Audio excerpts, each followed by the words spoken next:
Hey, welcome back everyone to another broadcast of In the Trenches. I'm your host, Tom Morkis, and today I sit down with Dov Gordon.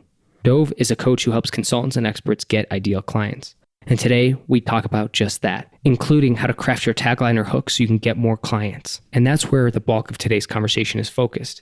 And my big takeaway from today's conversation is basically this 3-step process that Dov kind of walks through with clients when he's helping them develop their taglines or their hooks. And he has 3 very simple questions. The first one is, what problem do you help solve? What results do you enable? Be specific. Who has those problems? Who wants those results? Group however you can. And what are the characteristics of your ideal client? And you'll see in today's conversation, as we work through those 3 questions and kind of develop a tagline and a hook, kind of walk through the process. And Dov also shares with us several really great examples that should help you think about how you can position or use this in your own consulting, advisory, coaching, or training practice. So I'm going to leave it at that because we're going to really get into it today. And I think this is a very pragmatic and practical episode. And last thing before we start, as always, please, if you enjoyed today's conversation, please leave a review on iTunes. Go to tommorkis.com/iTunes. And also note that this podcast is now on Spotify, Google Play, and a bunch of other places. So we're getting a much wider distribution now. So whatever platform you're on, leave a review. Obviously, the main one is iTunes. But anywhere where you can leave a review really helps spread the word about this podcast. Thank you in advance for your support. Without further ado, let's get to today's conversation. So Dov, let's dive into this world of kind of client generation, lead generation for coaches, consultants, advisors, and I'm sure this applies to, all sorts of different types of professionals as well. Before we dive into the specifics though, I'm kind of curious how you actually got into this space and how you kind of got to this point where you're kind of a well-known, sought-after consultant in this space for people who are looking to generate new clients and kind of fill their pipeline. So tell me a little bit about your backstory that led to this. School of hard knocks, really. School of hard knocks. So, a bit of a different start. It's interesting because a lot of our clients that we're helping these days are corporate refugees. So they went more of a traditional way. And then at some point they figure, I want out. I want out. I want to do my own thing. I want independence. I did well in the corporate world. I should be able to do this well independently. And, 6 months, a year, 2 years, 3 years later, they still haven't replaced their nice salary that they left with the bonuses. They've been struggling. And at some point they come to realize there's a different set of skills involved and they need to figure it out. Like, what am I been missing? So it's interesting because that wasn't my path. I don't have a college degree, I'm always learning, like Abraham Lincoln. It was good enough for him, good enough for me. I'm in actually very good company with, there's a long list of such people. So and I never had a real job. I discovered the business and self-help sections in the library when I was 13, I think. And I was just reading everything I could. And at 21, I got married. 20, around then, I figured I'm going to need to do something to support the family. So I'd come across the idea of business coaching at some point. And then from there, it was for the next 7 or so years, it was a grind uphill. It was just pushing uphill. I'm not the natural charismatic type. I was not, still not interested in being like the celebrity guru type. Most of our clients, that's not what they're looking for either. So it's a fit there. But I knew that I had what to offer. I genuinely cared about clients. I had skills. I like to think I'm smart. But I could not figure out how to take my smarts, my expertise, and turn it into a consistent flow of clients. And that's not for lack of trying. I spent a lot of money on books and courses and coaching and mentoring. And still, the first 7 years was a real push uphill. At that point, I started to figure out, things started to click into place. I started to understand what I'd been doing wrong. And by that time, I also knew many other people like me who'd been struggling. And around 2010, I shifted my focus to other consultants, coaches, experts, professional service firms, where they have a lot to offer, but they've mastered their craft. They're really good at what they do. Sometimes you're like, really like world class. And I love working with those people. They're world class at what they do, but getting clients, they're not even close to what they know they should be.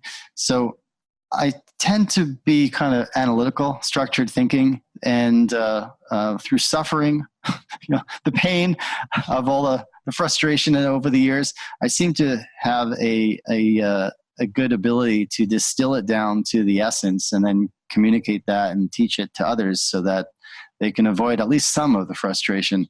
I'm not one of those who believes that any of us could avoid, pain. Nobody. I believe that what I need to learn, what you need to learn, in order to have our next breakthrough. Everybody listening to this, what you need to learn, for the most part, enough information-wise. What you need to learn now is not something that anyone could teach you. What I could do is I could lead you through a series of experiences so that you learn what you need to learn. We have to live it to understand it. Yeah. Well, it's interesting just on that note too, the idea of like living something to learn it. I think that is it. Right. And it's like one of those things where I've kind of been reflecting on that a little bit myself, like thinking about just entrepreneurship in general and how, it's like there's a lot of useful resources. There's a lot of good training out there, but it doesn't matter how much you read, doesn't matter how much you study. If you're not like implementing it, if you're not doing something with it, you can't get any better. Like it doesn't matter the how much you know. Doesn't matter how the depths of your knowledge if you don't have the experience. And I don't know, I just think that's kind of a fascinating topic. So how do you guys actually go through that process then and make it kind of experiential type learning? Well, let me give another kind of a perspective on that. I think it'll answer what you're saying. Here's what happened. Like we're asking the wrong questions. Those of us who are looking to build a really good income on the back of our expertise, your hard-earned expertise, we often get stuck if marketing and sales is not your natural skill. So we often looking around and we don't have the same confidence. Like if somebody's a really good aquaculture engineer, like one of our clients is, or a really good, like another client is an expert at industrial bun baking buns, right? He's an absolute world expert at that. Or just, we've got leadership consultants and they're really good at what they do, or coaches or whatever it might be. If you're really good at what you do, but then you're like, okay, how do I get clients? And suddenly you find yourself in this merry-go-round or this total mess. Like, you wake up in the morning, how do I get clients? And there's a line around the block of tactical experts. This one says LinkedIn, Facebook, joint ventures, webinars, podcasts. It's endless. You know exactly what I'm talking about, right? Yeah, 100%. So it's confusing. And when you're not in your natural domain, because there are two paths to thrive. I'm a tangent on a tangent. There are two paths to thrive as a consultant, expert, coach, and so on. There's the path of the charismatic guru, and there's the path of mastery. And I realized this many years ago. They're both legitimate paths. They're both totally legitimate. As long as you're being ethical and honest, they're both legitimate. The problem is that the ones that are most visible to us are the charismatic guru types. And they're out there saying, hey, just do what I did. And you too could have a Ferrari, 3 homes, and work from the beach. The thing is that that's not the right path for most people. I'm guessing 85, 90% of people belong on the other path, the path of mastery. But because that's what's shown to us, that's what's most visible, and we don't have our own confidence, our own experience to say, okay, I guess so. So we end up following, whoever it is down that path until we get to a point where there's just too much friction. Because it doesn't feel right. It doesn't feel right. There's a lot we could learn from them, but there's one key thing they cannot transfer, and that is that strong, outgoing personality. I just talked to a woman who's also a successful corporate career, wrote a book recently, trying to do her own thing, kind of stuck. And she says, look, I'm like you said, Dov, I'm not looking to be a celebrity. I just want to do great work with great clients and make a great income. So I think that you have to recognize if that's you, there's nothing wrong with you, by the way. And you're probably not doing anything wrong in terms of what you've been taught. You have to learn, you have to back up, get off the path of the charismatic guru and get onto the path of mastery. Now, what does that mean to be on the path of mastery?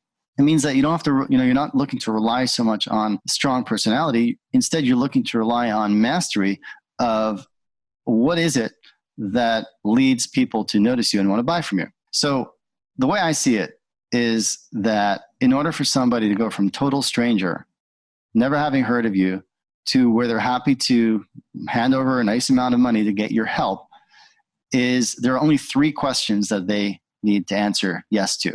So with all the talk about you need a funnel and your marketing funnel and sales funnel and this and that, and then you ask most people, okay, a marketing funnel is a system. It's a process.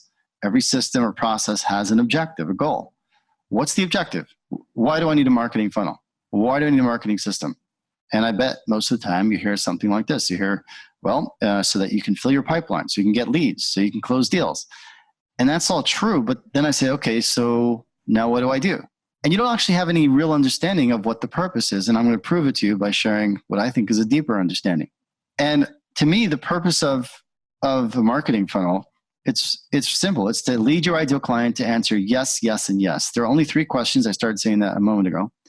And your job is to help them answer yes, and then instantly they think of the second question. And your job in your marketing and sales is to lead them to answer yes to the second question. Instantly they have a third question. And if they answer yes to the third question, congratulations, you have a new client. So the first question is, should I pay attention? Is it interesting?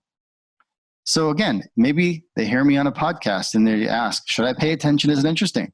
Right? That's what their brain goes. It may not even be conscious. And they're like, oh yeah, that is interesting. That's the right answer. In case anyone's thinking that, that's definitely the right answer, right? So then instantly have a second question, which is, okay, you got me interested, but can I trust you? You seem to know your stuff and you actually seem to care. So yeah, you do seem like somebody I could trust. Instantly they have a third question, which is what you recommend right for me? You got me interested. I see I can trust you. Is what you recommend right for me? And at that point, you're in sales, whether it's a sales letter, a sales webinar, so one-to-many, or a one-on-one sales conversation. They're always asking these 3 questions.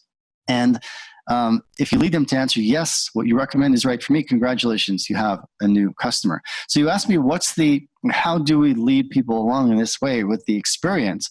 The first thing is to understand. To me, mastery has 3 levels. You need some information, right? See, it's not about more and more information. Most of us know enough. We've reading books, taking courses, and so on, and we're still overwhelmed. What we need is to more deeply understand the things that we already know, right? So mastery is, but you do need information. I like to think of it as the critical 10% that makes you look brilliant 90% of the time, the critical 10% that gives you 90% of what you want. But how are you going to know? If you're out there, how are you going to know what is that 10% that actually matters, that you actually have to know? You've got to learn from someone who's mastered what you're trying to master. Mm-hmm. Otherwise, you could spend 10, 15, 20, 30 years mastering it on your own, going in circles, and eventually you might discover it. So, but why? We don't have that luxury in life. So you need to find somebody who's mastered it, and they can help you see, Tom, you got to understand this, and then come back to me, and then you know what to do, and I'll help you next. So there's that little bit that you have to know. That's step number 1. Step number 2 is then you implement it. And we lose a lot of people between step 1 and step 2. A lot of people are always studying and they're not implementing, right? And then once you implement, you're going to get some results. And some of those results you're going to like, and some of those results you're not going to like. So that's when step 3, you go back to your mentor, your coach, whoever is working with you, leading you, who's on your side there. And everybody needs somebody. Somebody's usually multiple. And you say, hey, this is how I applied what you taught me. This I like, this I don't like. What do I need to change? And usually in a matter of seconds or minutes, they could see what would literally take you months or years to figure out on your own. And they could say, well, this you're doing well, make this change over there, tweak that, and go out and do it again. And you repeat that cycle and until you've mastered the thinking, you understand it because you're living it. And that's, so you asked me, how do we give people an experience? I've kind of answered that on one level. I mean, I'm going to pause so you can take me where you want to go. We can answer that more specifically in terms of well, why don't you? Yeah. So, it's good because I got a few questions kind of came to mind as you were talking about this. So kind of the 3 yeses, I think this might be a good thing to zoom in on. Like that first yes, part of it was like, is this interesting? Should I listen? Like, am I interested in this? I guess let's start there because that's kind of like the start of this kind of like lead generation or, trying to get qualified I won't say qualified traffic, but if you're trying to get targeted traffic, you're trying to, or just get in front of prospects, get in front of people who could be a good fit. Let's say you're doing like the podcast route, or it doesn't really matter what medium or how you're putting the message out there.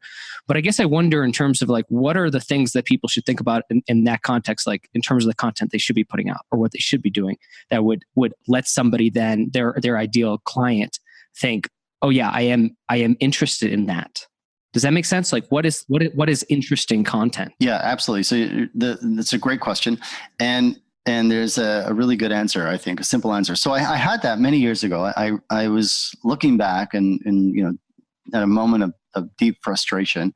And I'm thinking like, look, I know I'm good. This one says I got to be doing Facebook ads. This one says I got to be on LinkedIn. This one says I got to be doing SEO. This one says I need to publish a book. This one says I need to do rebranding. This one says it's never ending.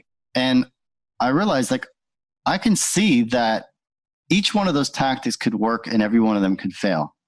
So rather than asking, why, which one should I do? I asked, well, why does it work when it works and why does it fail when it fails? And I realized that each one when it works, it's getting the attention and interest of the ideal client.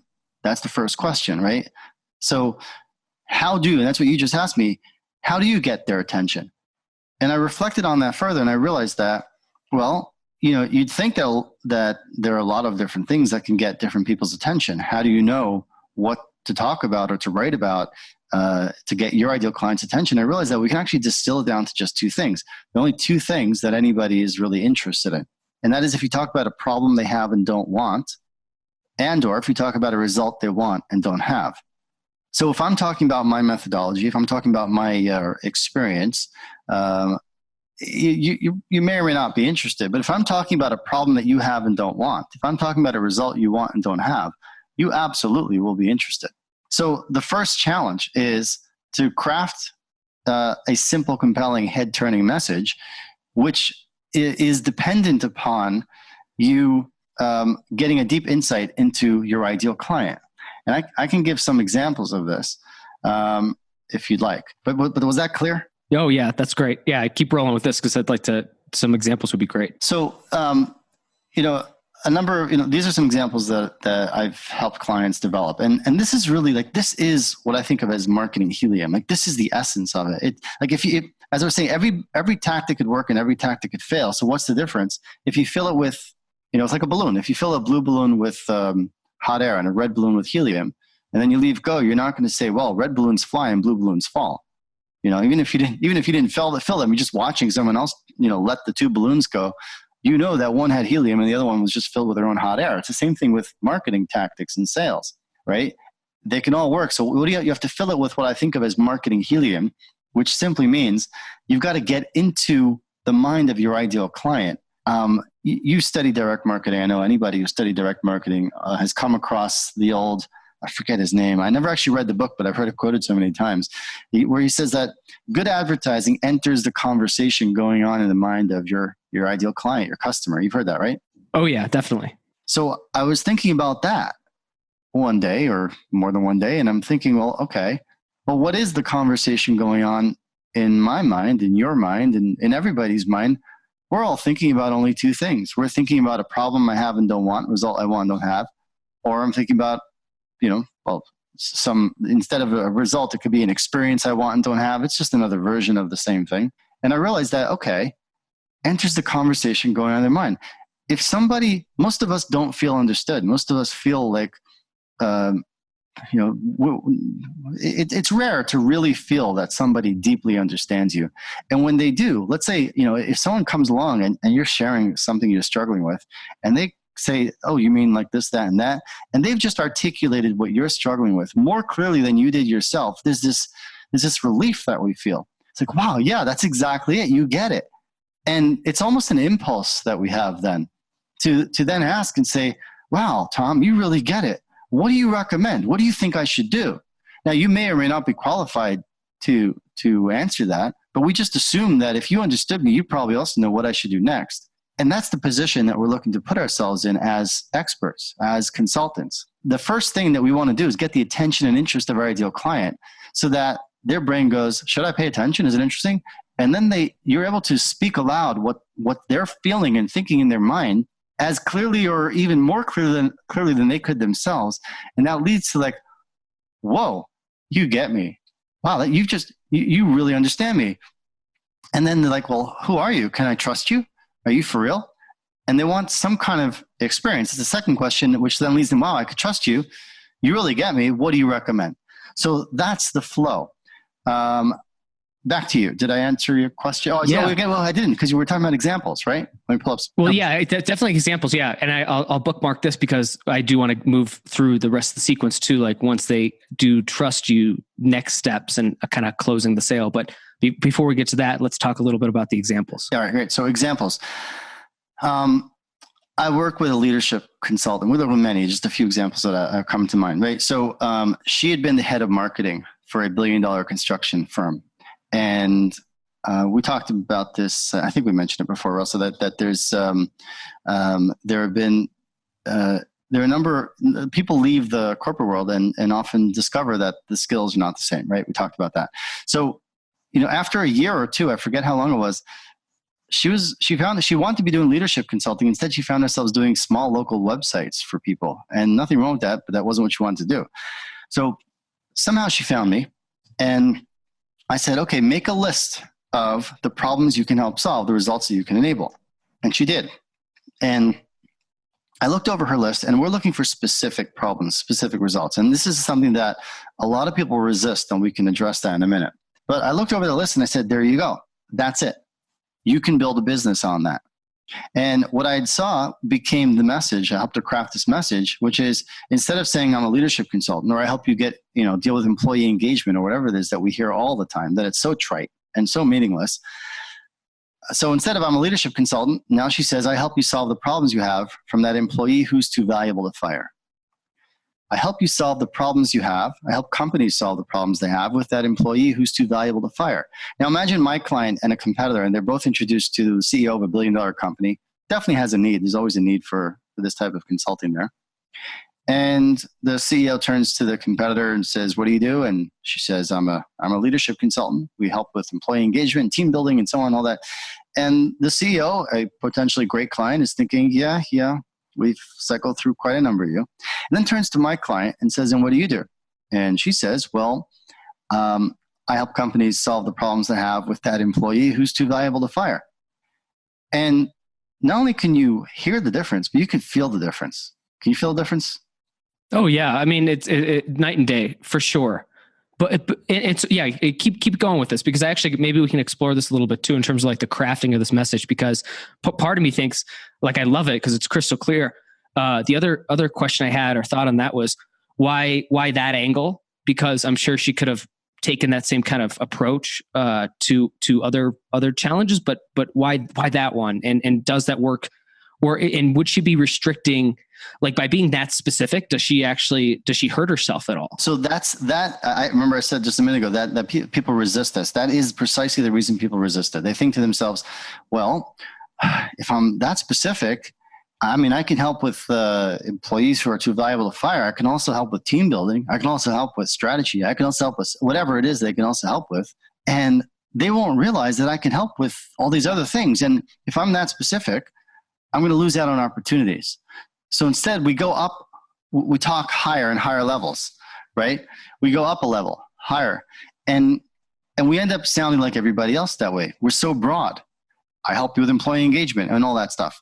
So now, why is it so important? And the answer is what we explained before. And the answer is that in order to get the attention and interest of your ideal client, you have to speak about the only two things that get their interest. And that is a problem they have and don't want, and or a result they want and don't have. You have to talk about the only two things that they're interested in. And you, like we said, enter the conversation going on in their mind at the level it is. That's how they're thinking about it. Now, if you're somebody who is suited for the path of the charismatic guru, you can get away with a lot of the big, broad messages. Why? Because your personality is compensating for it.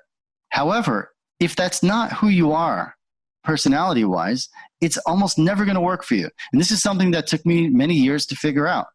And this is kind of like, why we've been able to help these people.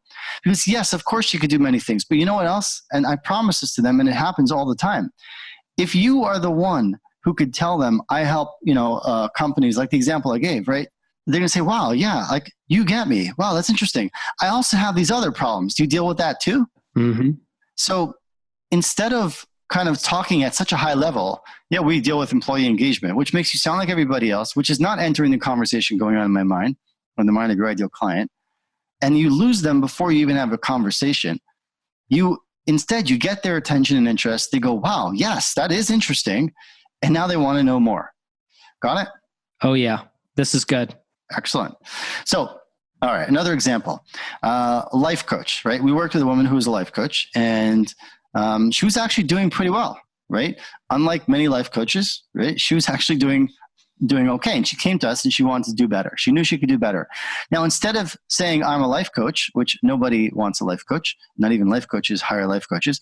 So I had her do the same exercise, make a list of the problems you can help solve, the results that you can enable. And I looked down that list and I was like, okay, there you go. There you got it. You can build a business on that. And she had listed a specific problem. What was the specific problem?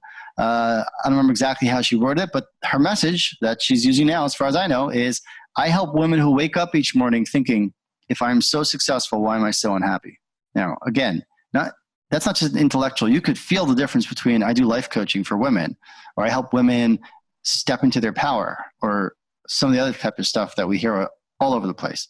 And instead she says, I help women who wake up each morning thinking, if I'm so successful, why am I so unhappy? Or feeling, if I'm so successful, why am I so unhappy? That's really good because it's really clear who she's talking to. The successful woman who can afford to pay her. Mm-hmm. And she's speaking aloud a very specific problem. I think we can instantly see that ideal client of hers, this woman, probably would not be looking for life coaching necessarily. But as soon as you speak aloud this problem, or even if she is looking for life coaching, and now she's, who am I going to work with?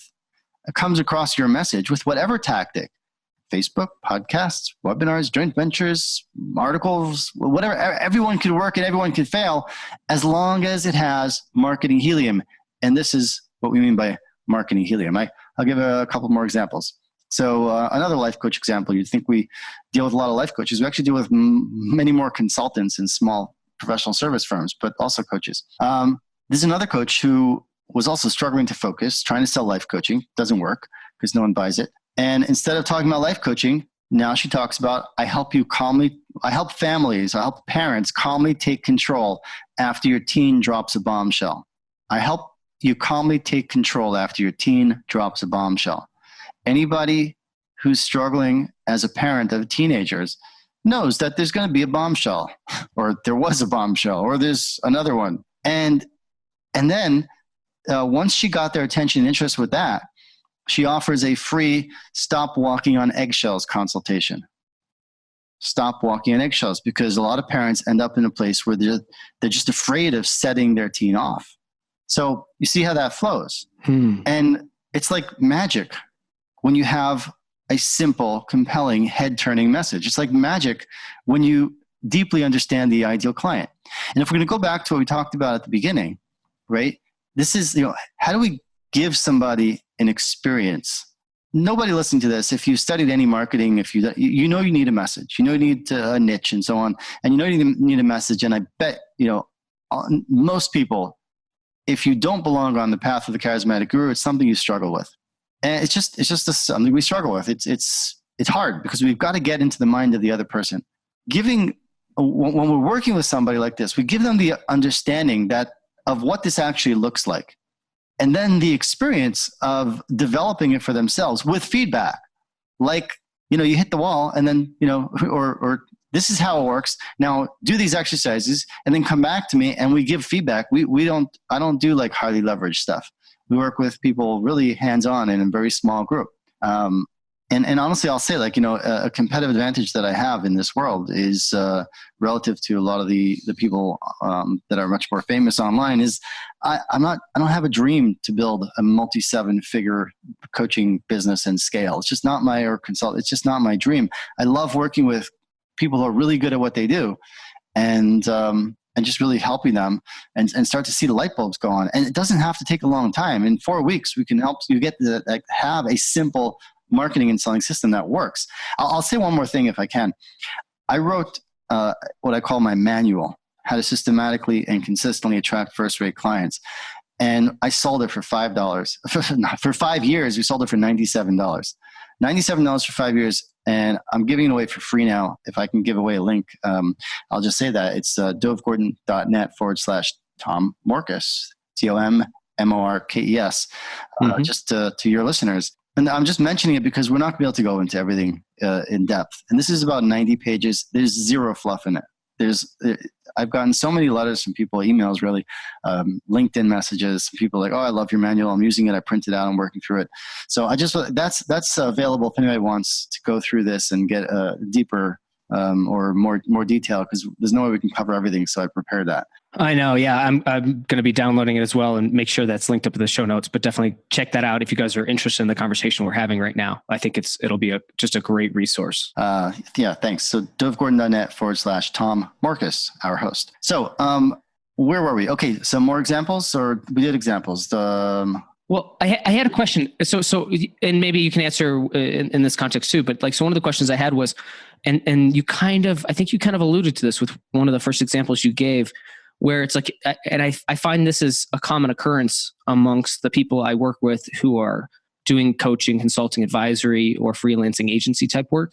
Oftentimes, the struggle is well, I want more clients, but I'd like better paying clients. And so sometimes that means kind of a shift. I don't know what you call that, upstream or something like that. It's like a move to a higher paying client group or demographic, right? Because the problems you solve at a lower price point, you get it, right? Yeah. Okay. So if I'm trying to make that transition or I'm trying to move up, how do you think about that in terms of I don't know if you work with clients like that who are trying to kind of make that shift, and maybe they have all these problems that they've been solving. How do you help them think about that and position that, knowing that it's well, maybe the stuff you've been solving for, the content you've been creating is all geared at this level, and that's why you're getting these rates. But you got to start solving bigger problems, so these high in a new way or a different way that would attract these higher end clients. Maybe walk me through that a little bit. Well, sometimes it's raising the bar of the client. Sometimes it's raising the bar of the problem that you're solving, like you just said. Sometimes it's both. It really depends where you're starting from. We really would start from the same type of place. In other words, I almost always have clients start by answering 3 basic questions. And this is a very practical next step for anyone listening to this. Write out these questions and then sit down and think about answers to them. And the 3 questions are, what problems do you help solve? What results do you enable? I'm 2 sides of the same coin. So what problems do you help solve? And what results do you enable? And make a list and be specific along the lines of the examples I've been given. Number 2, who has those problems? Who wants those results? And group your answers in any way you can. So let's say another example that I have here is a client who's a consultant, agile development consultant. And there are certain types of companies that are doing in-house software development and government agencies as well that are, I don't remember exactly what the details are, but that makes them an ideal client for him.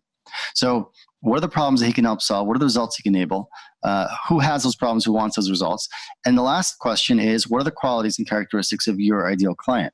And I think of this as a 3-circle Venn diagram where the 3 circles overlap at the center. And you want to ask, as you answer each question, it helps you better answer the other questions. So you kind of go around a few times, and where the circles overlap, that's where you want to focus. So number 1, a tangent a bit is go after the clients that you really want. We've all heard this, but most people are not going after what they want. They're settling for what they think they can have because they think of the clients they really want, and they think, well, why would they want to work with me? I can't, or how do I reach them? So instead, they wake up in the morning, they're going after something that's less than what they really want. And when you're not going after what you really want, you're really set up to, you're waking up every single day feeling defeated to begin with, because you're on some level, no matter how, it may not be crystal clear in your mind, but on some level, that's what's happening. If you're not going after the kind of clients you really want because you don't think you can get them, you're waking up defeated, and that's really not a good way to start. And it just goes downhill from there. So commit to deciding to going after what you really want, and then figuring out how along the way. Now, how? I would really say that the ideal clients right? The people who are best to work with are people who are interested in results.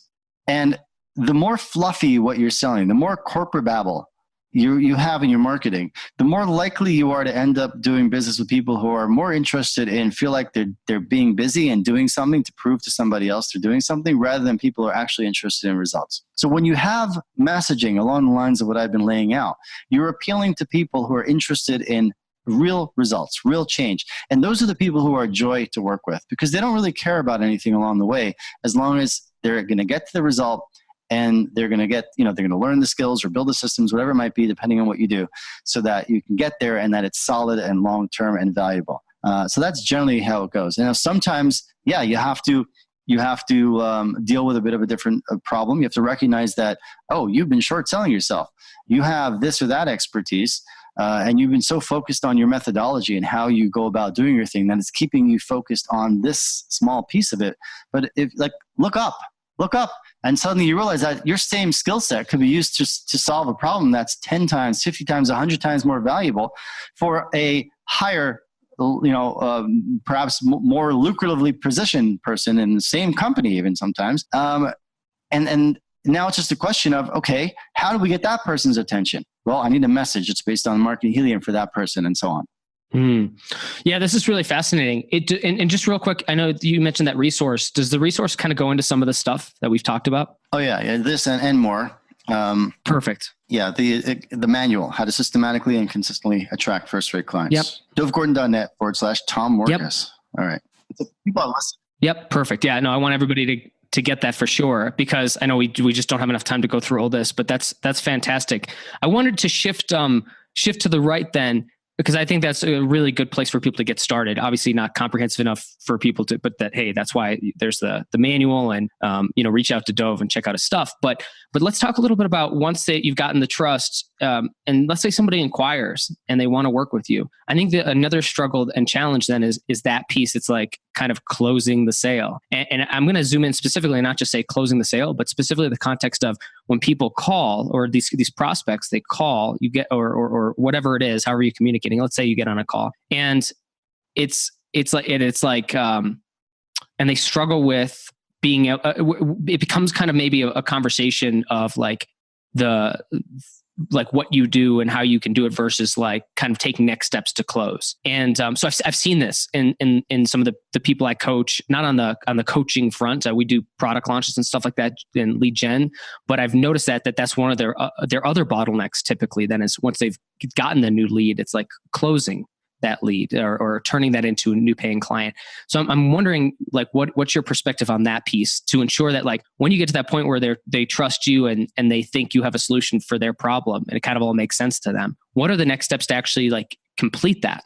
Okay, so there's the sales conversation. I think of sales as leadership, right? Sales is leadership. Sales is not getting somebody to buy. I mean, there are a lot of people who teach sales in a very heavy-handed type way, where you're kind of pressuring people. I can't teach something I don't know how to do, that I'm not comfortable doing. So, but the way I see it also is that a sales conversation also has an underlying structure. These questions, by the way, I think of it as an underlying structure, right? Should I pay attention? Is it interesting? Can I trust you? Is what you recommend right for me? Now, underneath is what you recommend right for me, which is where you took us to with you moved to the sales conversation, right?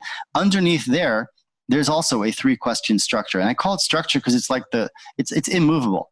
It's there. You cannot go around it. Meaning, if you try to get your ideal client to answer yes to is what you recommend right for me before they've answered yes to I can trust you and is it interesting, you're not going to get anywhere. And that's one of the mistakes that people make in sales conversation. Hey, this is really good for you.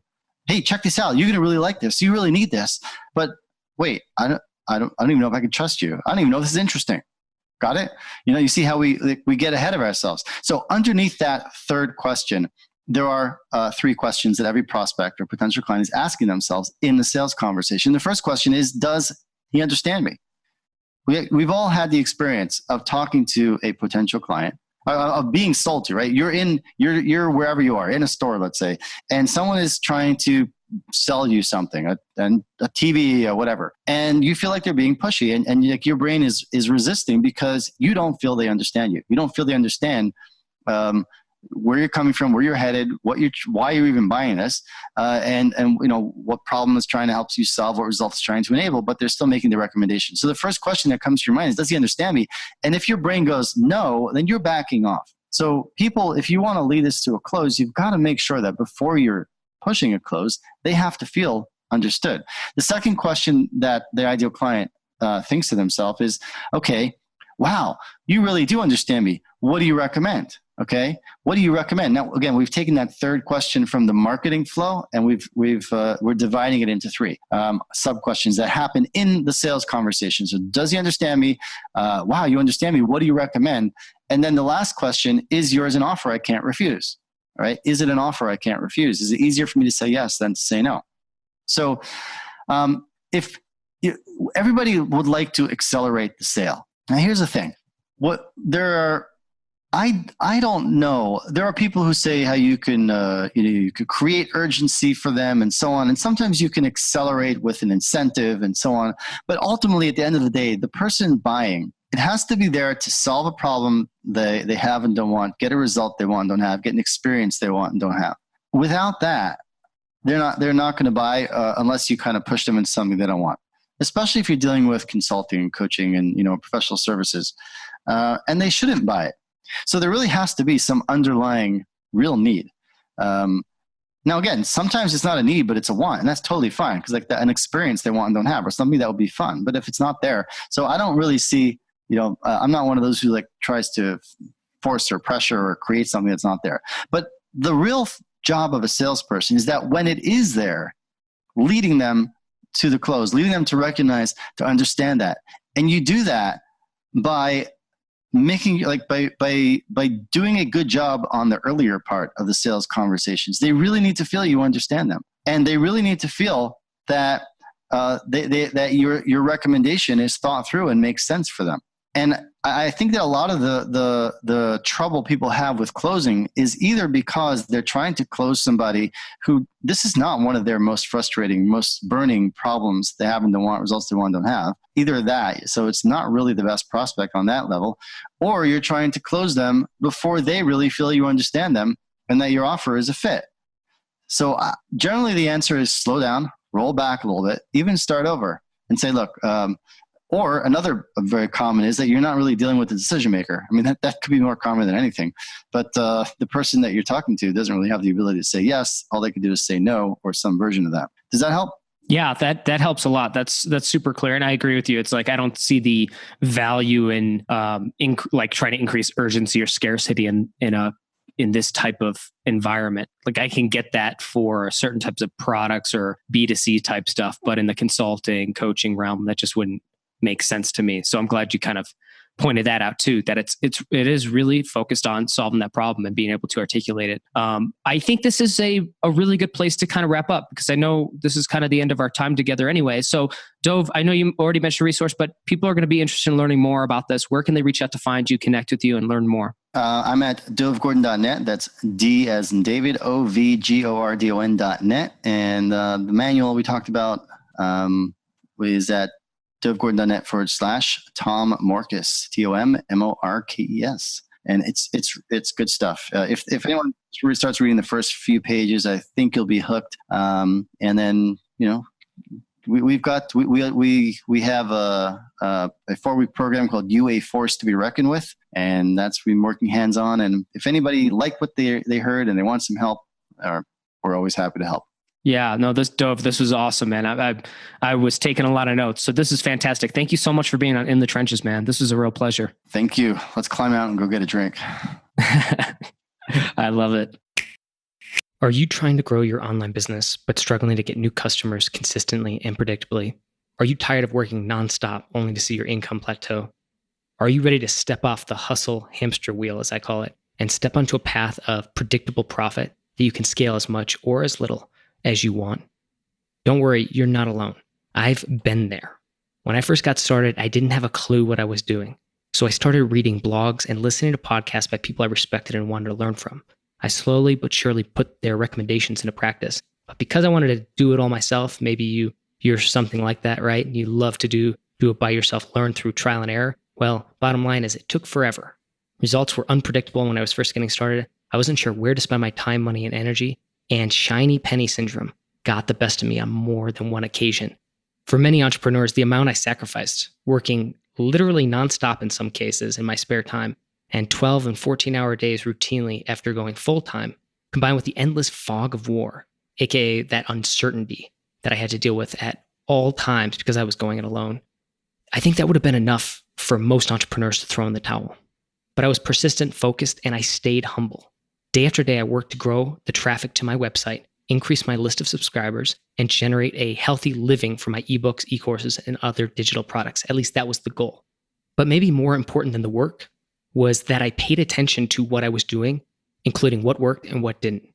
Eventually, I discovered a predictable pattern of growth. And so what I did was I just doubled down on those things, and I scrapped or sidelined the other things that weren't working so well. Finally, 2 years after resigning my commission as a captain in the Army and going full-time on my online business front with my blog, with my podcast, etc., I replaced my income with digital product income. 2 years.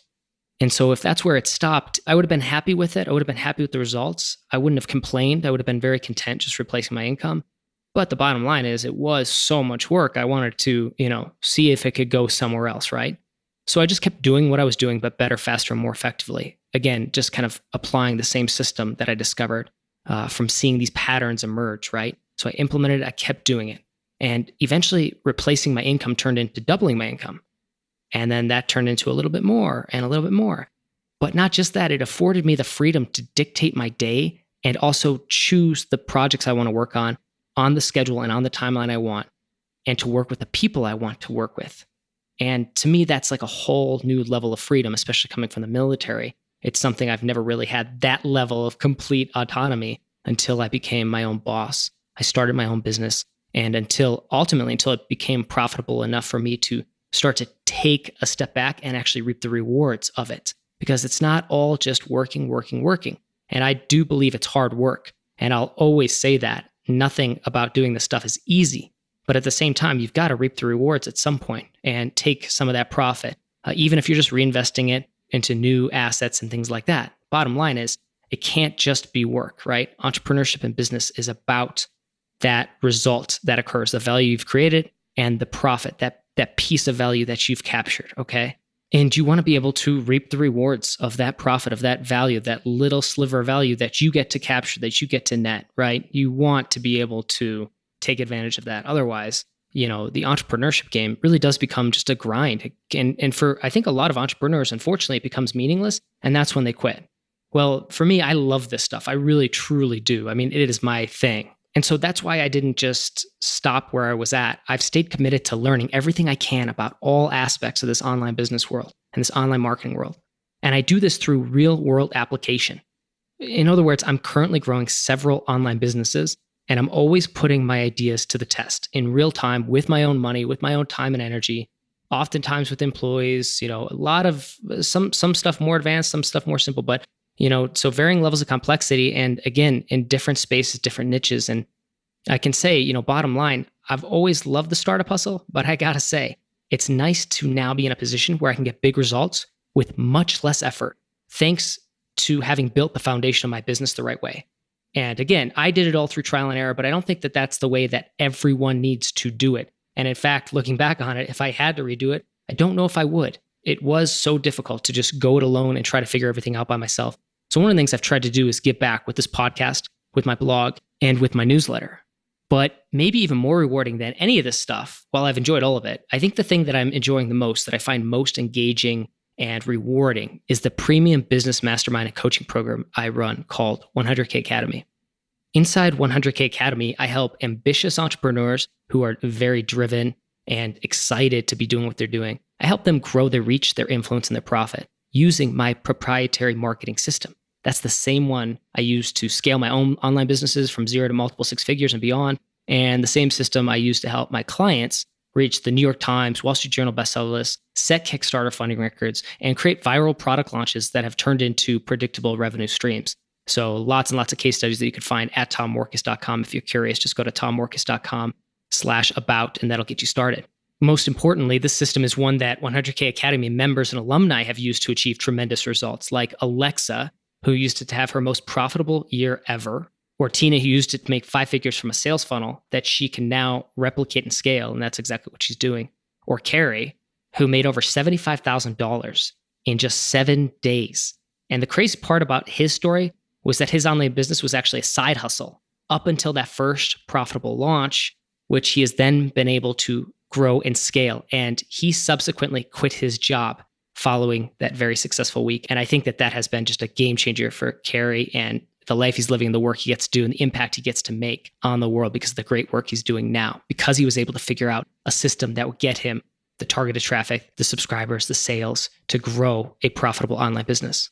Bottom line, if you want to grow your online business from 6 to 7 figures, but you flatlined or you're struggling, or you just want to be told what to do and when to do it and in what order, right? And you want a system that is predictable and scalable and isn't just, another shiny penny, but actually will fit right into your business. It plugs in and is something that you can truly grow. I want you to go to tommorkes.com/academy. That's tommorkes.com/academy. Academy is spelled ACADEMY. Go to tommorkes.com/academy, and you'll find a page on my website with more details about 100K Academy, the business mastermind coaching program I run, as well as instructions on what to do next. Again, that's tommorkes.com/academy. And if you're serious about growing your reach, influence, and profit, just follow the instructions and we'll be in touch, okay? Again, tommorkes.com/academy. Go ahead and head